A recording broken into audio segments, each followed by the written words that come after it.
दोस्तों, जो सीधे साधे लोग होते हैं वह किसी पर भी बहुत जल्दी भरोसा कर लेते हैं और लोग उनको बेवकूफ बनाकर अपना फायदा कर लेते हैं और उस व्यक्ति का नुकसान करवा देते हैं। इसीलिए हम एक ऐसी कहानी लाए हैं जिसे सुनकर आप ऐसे लोगों से बच सकते हैं। तो चलिए कहानी शुरू करते हैं। दोस्तों, एक समय की बात है। भोला सेठ नाम का एक व्यापारी रहता था। एक समय उसकी गिनती शहर के सबसे अमीर व्यापारियों में होती थी, लेकिन अब वह केवल नाम का सेठ रह गया था। उनका बिजनेस बंद होने की कगार पर था। उस पर बहुत कर्ज था। उसके दिन बहुत गरीबी में कट रहे थे और उसकी इस हालत का कारण उसका स्वभाव था। वह बहुत ही शांत और सौम्य व्यक्ति था। वह किसी की भी बात पर बहुत आसानी से विश्वास कर लेते थे, इसलिए उसे मूर्ख बनाना बहुत आसान था। चतुराई उसके अंदर नहीं थी और उसके सरल स्वभाव का फायदा उठाकर लोगों ने उसे बुरे हालत में पहुंचा दिया था और उनके कुछ चतुर दोस्तों, रिश्तेदारों और अन्य व्यापारियों ने उनके खिलाफ साजिश रची, जिससे उन्होंने उसे अपनी बातों में फंसाकर ऐसा बिजनेस करवाया जिसमें उसे सिर्फ घाटा ही हुआ।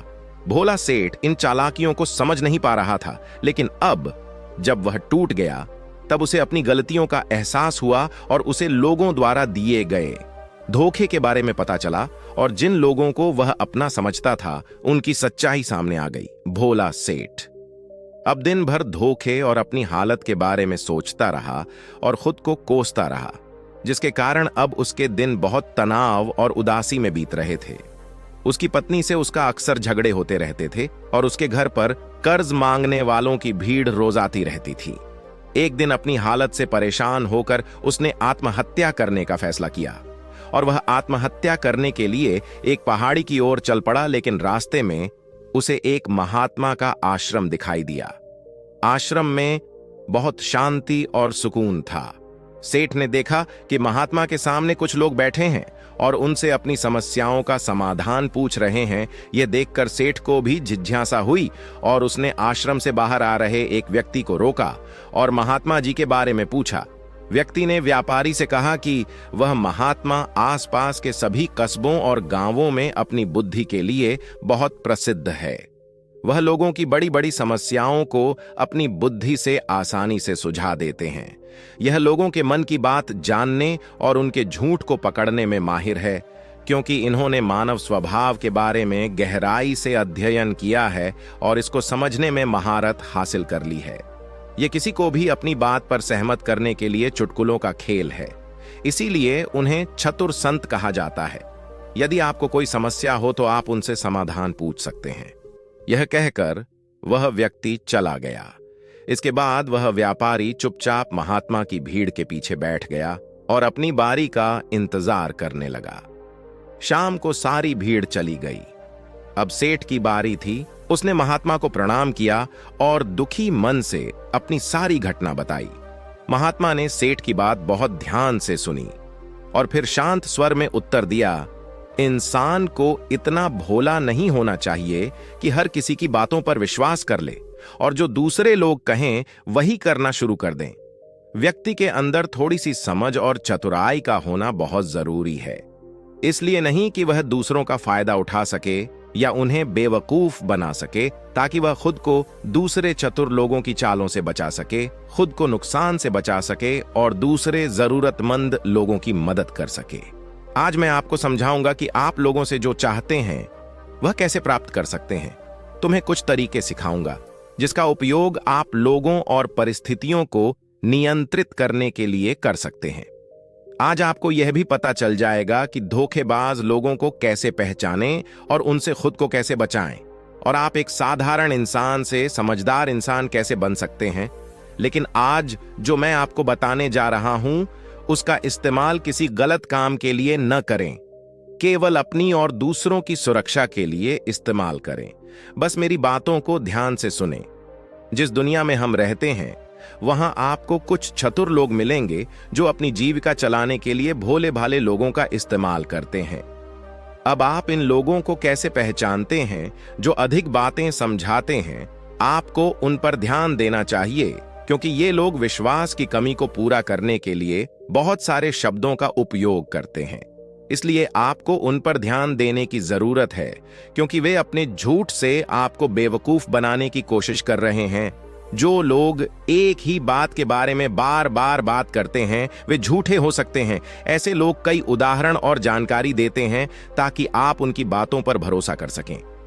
जिस व्यक्ति से आप बात कर रहे हैं उसे जानने का असली तरीका यह है कि वह जो भी कहता है उसे दोबारा सुने। जिस तरह से वह अपनी कहानी बताता है उससे आपको पता चल जाएगा कि वह सही है या नहीं। जब आप उसे दोबारा सुने तो उस पर ध्यान दें, दोनों बार एक ही कहानी है या नहीं। दूसरी बात, यदि आप किसी ऐसे व्यक्ति को जानते हैं जो दूसरों से झूठ बोलता है तो कभी भी उस पर भरोसा न करें, क्योंकि जो व्यक्ति दूसरों से झूठ बोलता है वह निश्चित रूप से आपसे भी झूठ बोलेगा। साथ ही आपको ऐसे लोगों से सावधान रहना चाहिए जो दावा करते हैं कि उनके पास पहले बहुत पैसा था जो अब डूब गया है, जिससे पता चलता है कि आप जिससे बात कर रहे हैं वह झूठ बोल रहा है। हाँ, ऐसा हो सकता है कि एक बार उसके पास बहुत पैसा था लेकिन अब वह खत्म हो गया है। बुद्धिमानी इसी में है कि ऐसे व्यक्ति को कभी भी पैसों से समझौता नहीं करना चाहिए। जो व्यक्ति खुद पैसों को संभालने में कमजोर हो उस व्यक्ति से सलाह लेना बुद्धिमानी नहीं है। आपको अयोग्य लोगों से भी सावधान रहने की आवश्यकता है, क्योंकि यदि कोई व्यक्ति महत्वपूर्ण चीजों की देखभाल करने में सक्षम नहीं है तो ऐसे लोग अपने व्यवसाय या काम को संभाल नहीं सकते हैं। एक सच्चा समझदार व्यक्ति अपनी जरूरी समस्याओं पर अधिक ध्यान देता है, बेकार चीजों पर नहीं। जो व्यक्ति हमेशा अपनी बात दोहराता है और बात बात पर कसम खाता है वह व्यक्ति झूठा होता है। इसलिए ऐसे व्यक्ति पर कभी भी भरोसा नहीं करना चाहिए। दूसरी बात, अगर आप सोचते हैं कि किसी व्यक्ति के साथ अच्छा व्यवहार करें तो आपको हमेशा अपनी इच्छा के अनुरूप परिणाम मिलेगा, तो आप गलत हैं। आपको एक बात याद रखनी चाहिए कि लोग वही चाहते हैं जो उन्हें कभी नहीं मिल सकता। इसलिए यदि आप ऐसा चाहते हैं तो वह व्यक्ति उसी काम को पूरा करने के लिए आपको उसे बार बार आश्वस्त करेगा कि आप उसे वह हासिल कर सकते हैं जो वह खुद नहीं पा सका। इसे और अधिक प्रभावी बनाने के लिए आपको 2 नियमों पर ध्यान देना होगा। पहली बात, जिस व्यक्ति को आप अपने वश में करना चाहते हैं उसे वह दें जो वह चाहता है। दूसरा, उस व्यक्ति को तब तक देखें जब वह आपके नियंत्रण में आ जाता है। तो देखिए उसे कितना दुख होता है जब आप उसे वह देना बंद कर देते हैं जो वह चाहता है, जब भी आपको लगता है कि वह आपको हल्के में ले रहा है। इसलिए जो आपने उसे दिया था उसे वापस ले लें। यह बात उस व्यक्ति को एक कमी और खालीपन का एहसास कराएगी, जिससे वह आपकी बात दोबारा सुनने को तैयार हो जाएगा। तीसरी बात, जब कोई व्यक्ति ऐसा व्यवहार करता है जैसे कि वह सब कुछ जानता है तो निश्चित रूप से आप एक ऐसे व्यक्ति से बात कर रहे हैं जिसमें बुद्धि की कमी है। सच तो यह है कि जो व्यक्ति यह मानता है कि वह कुछ नहीं जानता वह अंततः सबसे बुद्धिमान होता है और जीतता है। यदि आप अपने आसपास के लोगों और स्थितियों पर नियंत्रण रखना चाहते हैं तो सबसे अच्छा तरीका विनम्र और नम्र होना है। इससे पता चलता है कि आप बाहर के लोगों से झगड़ा नहीं करना चाहते हैं। अपनी शारीरिक भाषा को विनम्र रखें। एक बार जब लोगों को पता चल जाए कि आप बहुत कुछ जानते हैं तो आपकी सफलता और विफलता का उपयोग आपके विरुद्ध किया जाएगा। आपकी असफलता पर आपका अपमान होगा और आपकी सफलता पर लोग आपसे नफरत करने लगेंगे। और जब आप लोगों के सामने यह दिखाते हैं कि आप सब कुछ जानते हैं तो लोगों को समझाने की तरकीब अधूरी रह जाती है। लोग आप पर उनका उपयोग करने का आरोप लगा सकते हैं और वे आपको अपनी योजना के साथ आगे बढ़ने का मौका दिए बिना ही मना कर देंगे। लोग हमारे निर्दोष, अज्ञानी और विनम्र होने के कारण हम पर संदेह नहीं करते हैं कि हम उनसे काम ले रहे हैं। जो व्यक्ति अपनी भावनाओं और जज्बातों को छुपाने में माहिर होता है वह दूसरे लोगों को आसानी से अपने वश में कर सकता है। जब लोगों को लगेगा कि आप विनम्र हैं और झगड़ालू स्वभाव के नहीं हैं तो वे आगे आकर आपकी मदद करना चाहेंगे और शायद तब वे आपको अपने बारे में जानकारी देंगे जिसका उपयोग आप उन्हें नियंत्रित करने के लिए कर सकते हैं। और वे आपको यह सारी जानकारी देंगे क्योंकि उन्हें यकीन है कि आप उनसे नहीं लड़ेंगे। जो व्यक्ति यह मानता है कि उसके अंदर सुधार की गुंजाइश है, तो उसके सफल होने की संभावना कई गुना बढ़ जाती है। व्यक्ति के अंदर विनम्रता इसलिए भी आती है क्योंकि वह सोचता है कि उसे बहुत कुछ सीखना है, लेकिन जो व्यक्ति यह सोचता है कि वह बहुत कुछ जानता है, वह आसानी से मूर्ख बन जाता है।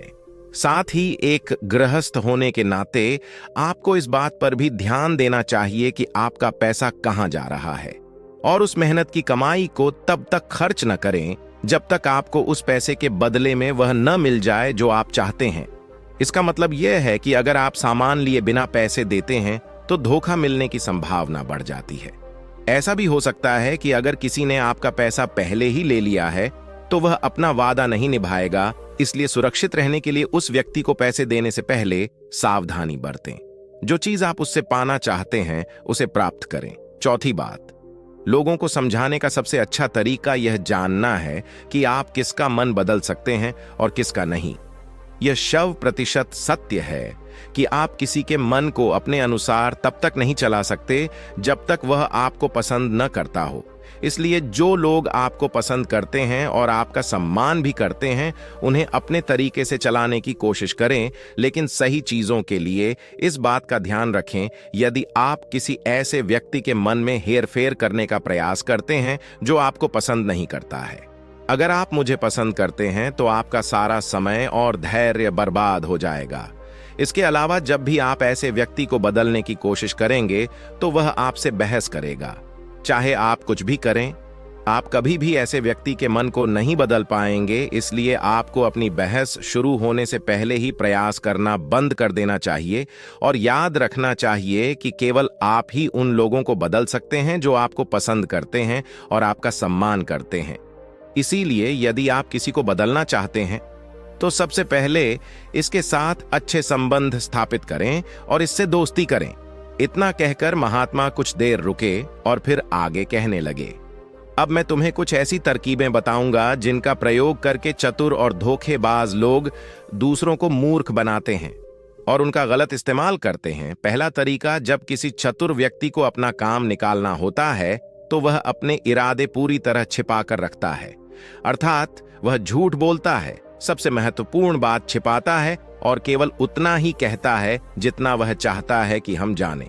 दूसरा तरीका, एक व्यक्ति जो चतुर है और जो दूसरों को गुमराह करना चाहता है, वह जितना संभव हो उतना ध्यान अपनी ओर आकर्षित करना चाहेगा, क्योंकि इस तरह वह किसी समूह का सबसे महत्वपूर्ण हिस्सा बन सकता है, दूसरे लोगों को गुमराह कर सकता है या अपने फायदे के लिए आपके कमरे का इस्तेमाल कर सकता है। तीसरा तरीका, जो व्यक्ति लोगों को गुमराह करता है वह अच्छी तरह से जानता है कि लोगों की भावनाओं के साथ कैसे खेलना है। वह अलग अलग मौकों पर अपने लाभ के अनुसार अलग अलग भावनाएं व्यक्त करता है, लेकिन केवल दिखावा करने के लिए। कभी कभी वह बहुत क्रोधित होगा, कभी कभी वह बहुत विनम्र होगा, कभी कभी वह बहुत मिलनसार होगा और कभी कभी वह बहुत उदास रहेगा। जिस व्यक्ति से उसका काम निकलेगा वह उसके साथ ऐसा ही व्यवहार करेगा। चौथा तरीका, धोखेबाज व्यक्ति सिर्फ अपने लिए सभी की सहानुभूति पाने की कोशिश करता है। सभी उसे सबसे गरीब समझते हैं। उसे इस बात से कोई फर्क नहीं पड़ता कि आपकी समस्या कितनी बड़ी है। आपको हमेशा यह महसूस कराएगा कि उसकी समस्या आपसे बड़ी है और वह आपसे ज्यादा परेशानी में है, और वह आपको यही महसूस करवाएगा कि आपको उस पर दया करनी चाहिए और उसकी मदद करनी चाहिए। पांचवा तरीका, एक चतुर व्यक्ति जो आपको नियंत्रित करना चाहता है, उसकी अपनी इच्छा के अनुसार आपको यह सोचने पर मजबूर कर देगा कि वह आपके जीवन का सबसे महत्वपूर्ण व्यक्ति है। आप इसके बिना काम नहीं कर सकते, लेकिन वास्तव में ऐसा नहीं होता है। वह आपको सिर्फ यह आश्वासन देता है कि आप उसके बिना जीवन की कल्पना नहीं कर सकते हैं। इस तरह जितना अधिक आप उन पर निर्भर होते जाते हैं, उतना ही अधिक उनका आप पर नियंत्रण बढ़ता जाता है और वे आपसे अपना काम करवा लेंगे। छठा तरीका, एक चतुर व्यक्ति हमेशा यह कोशिश करता है कि किसी भी बड़े काम का श्रेय हमेशा उसे ही मिले। तारीफ तो उसकी ही होनी चाहिए, चाहे कोई कुछ भी करे, लेकिन तालियां सिर्फ उसके लिए हैं। इसलिए वे ज्यादा से ज्यादा लोगों का ध्यान अपनी ओर आकर्षित करना चाहते हैं। और वह अधिक से अधिक लोगों को अपने साथ जोड़ना चाहेगा। चतुर लोग अक्सर सबसे कठिन काम दूसरों को सौंप देते हैं और आसान काम अपने पास रख लेते हैं, लेकिन सारे काम का श्रेय खुद लेने की कोशिश करें। 7वां तरीका, एक धोखेबाज आपका सबसे अच्छा दोस्त होने का दिखावा करेगा। वह दिखाएगा कि आपको उससे बेहतर दोस्त नहीं मिल सकता। इस तरह से आपके सभी रहस्य जानने की कोशिश करेगा और गलत पर समय वह उनका उपयोग आपके खिलाफ करेगा। इसलिए अपने रहस्य बताने से पहले 10 बार सोचें, क्योंकि दुनिया में सबसे खतरनाक चीज एक धोखेबाज दोस्त है। इसलिए यह पहचानना सीखें कि कौन दोस्त है और कौन नहीं। 8वां तरीका, अधूरी जानकारी दें। एक धोखेबाज व्यक्ति आपको केवल उतनी ही जानकारी देगा जितनी वह आपसे जानना चाहता है। कारण यह है क्योंकि वह चाहता है कि आप सिर्फ ये बातें जानें। वह कभी भी आपके साथ पूरी बातें साझा नहीं करेगा। वह सबसे महत्वपूर्ण चीजें छिपाएगा ताकि समय आने पर वह उनका उपयोग कर सके और सारा श्रेय ले ले या अपना काम पूरा कर ले। 9वां तरीका, एक चतुर व्यक्ति कभी भी अपनी बात पर कायम नहीं रहेगा। समय आने पर वह अपनी बात से मुकर जाएगा। इसका कारण कुछ भी हो सकता है। या तो वह चाहता है कि आप ऐसा न करें, या वह जानबूझकर ऐसा कर रहा है। यह उसकी मंशा पर निर्भर करता है। 10वां तरीका, वे ऐसा दिखावा करते हैं जैसे उन्हें कुछ भी पता नहीं है। वे सबसे निर्दोष हैं, हालांकि उन्हें उस समय उस घटना के बारे में सब कुछ पता है, लेकिन फिर भी वे आपके मुंह से सब कुछ सुनना चाहेंगे, क्योंकि कल को अगर उनके मुंह से कुछ ऐसी बात निकल गई जो नहीं कहनी चाहिए थी, तो वह आपका नाम ले सकते हैं कि उसने मुझे बताया, या वे निर्दोष बने रहें ताकि वे अपनी जिम्मेदारियों से बच सकें।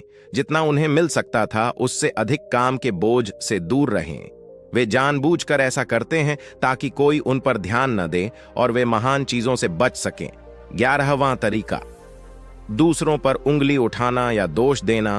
एक चतुर व्यक्ति हमेशा अपने हाथ खाली रखना चाहेगा, अर्थात उसे कोई कड़ी मेहनत या अधिक जिम्मेदारी नहीं निभानी पड़ेगी।